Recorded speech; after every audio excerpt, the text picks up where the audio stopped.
भारत की आजादी में दुनिया के सबसे शक्तिशाली आदमी हिटलर ने भारत की मदद की थी। 1942 में नेताजी सुभाष चंद्र बोस ने एक बेहतरीन मूव चलाते हुए हिटलर को अपना दोस्त बना लिया और उनके साथ मिलकर अंग्रेजों को खत्म करने की प्लानिंग भी स्टार्ट कर दी। वर्ल्ड वॉर 2 के दौरान हिटलर अंग्रेजों से लड़ रहा था। बस इसी का फायदा उठाकर नेताजी ने हिटलर को अपने पक्ष में कर लिया और दोनों ने मिलकर ये फैसला किया कि ब्रिटेन पर अगर दोनों तरफ से हमले किए जाएं तो ब्रिटेन पूरी तरह से बौखला जाएगा और दोनों तरफ एक साथ ध्यान नहीं दे पाएगा, जिससे कि वो अपनी लड़ाई हार जाएगा। बस यहीं से हिटलर ने ऑपरेशन फिस्ट को अप्लाई करते हुए ब्रिटेन के हवाई अड्डों और शहरों पर बम बरसाने शुरू कर दिए, जिससे ब्रिटेन पूरी तरह फंस गया और सुभाष चंद्र बोस की ये चाल काम आ गई और हिटलर की वजह से इंग्लैंड अपने हथियार इंडिया में रिफिल नहीं कर पा रही थी। भारत में एंट्री करने के लिए जो रास्ते इंग्लैंड इस्तेमाल करती थी उन सभी रास्तों पर हिटलर ने कब्जा कर लिया था, जिससे ब्रिटिश गवर्नमेंट अपने हथियार भारत में नहीं भेज पा रही थी और लगातार इंडिया में कमजोर होती जा रही थी। अब नेताजी पूरे देश को आजादी दिलाने का सपना देखने लगे थे। वहीं दूसरी तरफ सुभाष चंद्र बोस के सकारात्मक रवैये के कारण जापान भी उनसे काफी प्रभावित हुआ। नेताजी ने जापान से भी मदद ली। उन्होंने जापान के पीएम टोजो से बात करके युद्ध में पकड़े गए ब्रिटिश इंडियन आर्मी के सभी सैनिकों को रिहा कर दिया और फिर वो सैनिक और साउथ ईस्ट एशिया में रहने वाले भारतीय नागरिक नेताजी की आजाद हिंद फौज में शामिल हो गए। इस फौज को हथियार और पैसा जापान दे रहा था। जापान से दोस्ती निभाते हुए आजाद हिंद फौज के सैनिकों ने बर्मा और मणिपुर में अंग्रेजों के खिलाफ मिलकर 2 युद्ध लड़े। इससे पहले सुभाष चंद्र बोस ने वादा किया था कि 1 साल के अंदर अंदर आजाद हिंद फौज को आजाद भारत में लेकर आएंगे और उनकी ये बात सच भी साबित हुई। वर्ल्ड वॉर 2 में जापान ने ब्रिटेन से जीते हुए अंडमान और निकोबार आइलैंड को नेताजी को दे दिया, जिसके बाद नेताजी ने यहाँ पर स्वतंत्र भारत की एक स्थायी गवर्नमेंट बनाई, जिसे 9 देशों ने मान्यता दी। इसमें जर्मनी, जापान, फिलीपींस और इटली भी शामिल थे। भारत के इस आजाद आइलैंड पर पहली बार भारत का तिरंगा लहराया गया और आजाद जगह के सबसे पहले प्रधानमंत्री थे नेताजी सुभाष चंद्र बोस। यहाँ पर उनकी खुद की सरकार के साथ साथ एक बैंक भी था जिसका नाम था आजाद हिंद बैंक। इतना ही नहीं, उनकी खुद की करेंसी और स्टैम्प भी थे।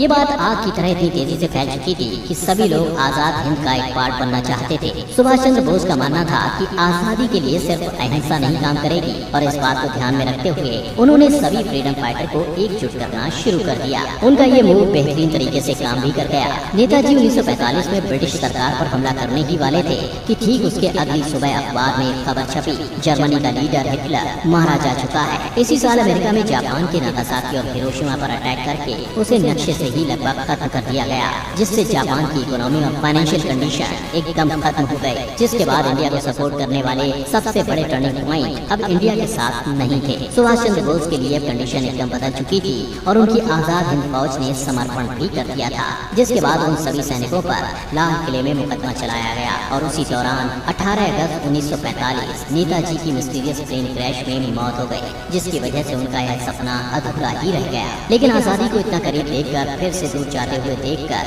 पूरे भारत के लोगों में आग सी लग गई और उन्होंने सड़कों पर उतरकर भारतीय सैनिकों के साथ जबरदस्त तरीके से प्रोटेस्ट करना शुरू कर दिया। लेकिन नेताजी के अलावा आजादी में सबसे बड़ा योगदान है गांधी जी का भी। बेशक है इन दोनों की सोच अलग अलग थी, लेकिन फिर भी दोनों का उद्देश्य एक था, सत्य और अहिंसा को अपना हथियार बनाकर देश की आजादी के लिए लड़ने वाले महात्मा गांधी ने अंग्रेजों के स्ट्रक्चर और इकोनॉमी पर जबरदस्त तरीके से चुपचाप नीति वाला वार किया। गांधी जी के द्वारा चलाए गए चंपारण आंदोलन से पहले देश में गरीबी और भुखमरी से लोगों की मौतें हो रही थी। महात्मा गांधी के 1917 में किए गए चंपारण आंदोलन के बाद अंग्रेजों को भारतीय किसानों की जमीन के लिए उन्हें मुआवजा देना पड़ा। इतना ही नहीं, उस वक्त हमारे ही देश में हमारे ही किसानों के द्वारा उगाए जाने वाले उत्पादों को बेचने के लिए उन्हें टैक्स देना पड़ता था। अंग्रेजों की इसी नीति का जवाब देने के लिए नमक सत्याग्रह शुरू किया गया, जिसके बाद अंग्रेजों को मजबूर होकर रोजमर्रा की चीजों पर लगने वाले टैक्स को खत्म करना पड़ा। ये तो आजादी के लिए गांधी जी का सिर्फ एक ट्रेलर था। इसके बाद उन्होंने अंग्रेजों के खिलाफ ऐसा मोर्चा खोला कि देश के वकीलों, अध्यापकों, सरकारी दफ्तरों में काम करने वाले भारतीयों ने हल्ला बोल कर दिया, जिसके चलते देखते ही देखते अंग्रेजों के सरकारी दफ्तर में ताले पड़ गए और इस साइलेंट मूव का नाम था असहयोग आंदोलन। इस आंदोलन के अंदर गांधी जी ने देश के लोगों को घूम घूम कर अंग्रेजी सरकार के खिलाफ काम न करने के लिए जबरदस्त तरीके से उकसाया, जिसके कारण इस आंदोलन में 6 लाख से ज्यादा लोग शामिल हुए, जिससे अंग्रेजी सरकार का सिस्टम पूरी तरह से ताश के पत्तों की तरह देखते ही देखते बिखर गया। इससे अंग्रेजों की व्यवस्था पूरी तरह से चरमरा गई। गांधी जी के इस साइलेंट किलर मूव से अंग्रेजों ने बौखलाकर लोगों पर डंडे बरसाने शुरू कर दिए और गांधी जी को लोगों को भड़काने के आरोप में जेल के अंदर बंद कर दिया। जेल में चले जाने से असहयोग आंदोलन दब गया, लेकिन तब तक गांधी जी का यह आंदोलन लोगों को समझा चुका था कि अब अंग्रेजों को किस तरह से सबक सिखाना है। 1942 में गांधी जी ने ऐलान किया कि अब ये आंदोलन तभी खत्म होगा जब तक भारत को आजादी नहीं मिल जाती। लेकिन इस अहिंसक आंदोलन ने उस टाइम टर्निंग पॉइंट लिया जब ये हिंसा में तब्दील होने लगा। लोगों ने अंग्रेजी दफ्तर और बिल्डिंग को आग के हवाले कर दिया। इतना ही नहीं, उन्होंने अंग्रेजी अफसरों को खुलेआम मारना भी शुरू कर दिया, जिसके बाद अंग्रेजी सरकार को अब ये समझ में आ चुका था कि अब उनके दिन भारत में ज्यादा नहीं बचे हैं। और इसी के साथ नेताजी के आक्रामक और गांधी जी के अहिंसक तरीकों के चलते अपने भारत को 1947 में आजादी मिल गई। लेकिन जरा सोचिए, अगर वर्ल्ड वॉर के दौरान हिटलर इंग्लैंड की इतनी हालत खराब नहीं करता तो क्या हिटलर के बिना हमें आजादी मिल पाती? जर्मनी और जापान जैसे देशों ने हमारी हेल्प सिर्फ इसलिए की क्योंकि हम सभी का दुश्मन इंग्लैंड ही था। अगर ऐसा नहीं होता तो शायद ही ये दोनों इंडिया की मदद करते। वर्ल्ड वॉर के दौरान ब्रिटेन खुद के जलते हुए घरों को बचाने की पूरी कोशिश कर रहा था और दूसरी तरफ इंडिया से उसका शिकंजा धीरे धीरे कमजोर हो रहा था। बेशक दो अलग अलग विचारधाराओं वाले लोग यानी गांधी जी और नेताजी का रास्ता बेशक अलग था,